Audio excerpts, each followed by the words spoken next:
Xo'p, Basra joy namozini ko'rishingiz mumkin. Sifat juda ham zo'r chiqqan aynan bu joy namozi. Buni yaxshi tarafi qolganlarga qaraganda sifati ancha yaxshi bo'ladi. Aynan Basranikini ovozlar tinib chiqadi. Xo'p, joy namoz yoqish orqa tarafida knopkasi bor. Shu knopka orqali yoqamiz. Yoqqandan keyin bu yerda knopkalari bor o'zini va bu yerda ko'rishingiz mumkin harakatlarning hammasini ko'rsatib turadi. Xo'p, joy namozni yoqamiz. Joy namozni yoqqanimizda ko'rishingiz mumkin xuddi shunaqa hamma knopka ishlayotganini ko'rsatib turadi. Va bu yerda ko'rishingiz mumkin play pauza, ovozni baland past qiladigan va u yerda suralar maxsus, keyin azon duosi va azon, keyin har bitta namozni o'zini farzlari va sunnatigacha o'rgatib qo'ygan. Xo'p, yaxshi tarafi mana bu yerda ko'rishingiz mumkin tahajjud namozi bor, qazo namozi, musofir namozi, hamma namozlar bu yerda mavjud. Va yana zo'r taraf bor.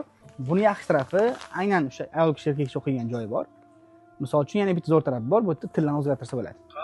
Misol uchun mana qozoqcha, qirg'izcha, tojikcha, o'zbek va rus tillaridan mavjud. Hop, yaxshi tarafi qaranglar bu yerda o'sha ikki xil.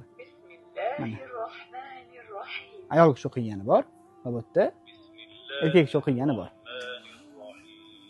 Joy namozni yaxshi taraflaridan bittasi bu yerda o'sha qunut duosi bor. Buni bosib bayon yodlab olsanglar bo'ladi. Ko'pchilik mana shu duoni bilmaydi va bu yerda yodlab olsanglar bo'ladi. Xo'p, bu yerda pauzaga qo'yish uchun aynan shu knopkani bosamiz va bu yerda joy namoz pauzaga o'tadi. Xo'p, yana bitta asosiy tarafi bor. Aynan joy namozda knopkalar bosilib ketmasligi uchun mana shu knopkani bosib qo'yishimiz kerak. Bu qulf knopkasi. Shunda hech qaysi knopka bosilmaydi. O'qiyotgan paytingizda bemalol o'qiverasizlar. Va ochish uchun yana bir qayta knopkani bosamiz va knopkalar ishlashni boshlaydi.